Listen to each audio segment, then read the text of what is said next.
অনেক সময় মানুষের চিন্তাধারার উপর তাদের সুখ দুঃখ নির্ভর করে। এখানে আমি একটা ছেলের সাথে পরিচয় হয়। সে আমেরিকাতে আসছিল স্টুডেন্ট ভিসাতে। তারপরে কলেজে একটা মেয়ের সাথে পরিচয় হয়, উনি ছিল বাঙালি এবং সেই মেয়েটা ছিল সিটিজেন। সো মেয়েটার সাথে পরিচয় হওয়ার পর মেয়েটার সাথে বিয়ে হয় এবং বিয়ে হওয়ার পরে সে অটোমেটিকলি কাগজপত্র পেয়ে যায়। এটা এখানকার ইজি ওয়ে।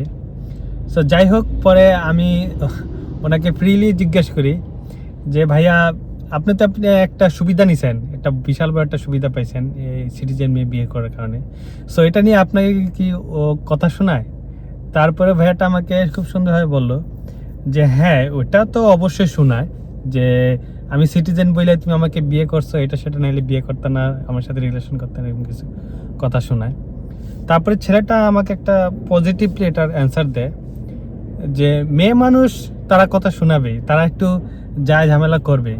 হ্যাঁ, আমি একটা সুবিধা নিয়েছি, বাট এমন না যে আমি যদি সুবিধাটা না নিতাম সে আমাকে অন্য কোনো বিষয় নিয়ে কথা শোনাতো না। সে তো কোনো না কোনো বিষয় নিয়ে কথা শোনাইতো।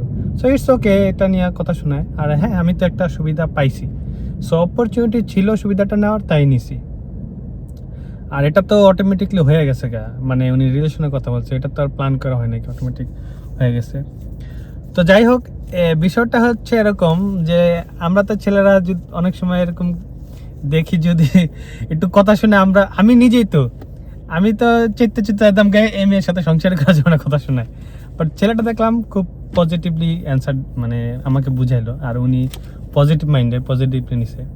হ্যাঁ, আসলে তো যে মানে এই সুবিধাটা যদি না নিত, কোনো না কোনো বিষয় নিয়ে তো মেয়েটা কথা শুনাইতে, বা আপনাদেরও তো কোনো না কোনো বিষয় নিয়ে কথা শোনায়। যেমন আমার আশেপাশে বন্ধু বান্ধব যাদের বিয়ে হয়েছে তাদের দেখি সারাক্ষণই চাপের উপরে রাখে কোনো না মানিয়ে নিতে পারলে জীবন সহজ, আর নয়তো সারা জীবন শুধু কমপ্লেন আর কমপ্লেন।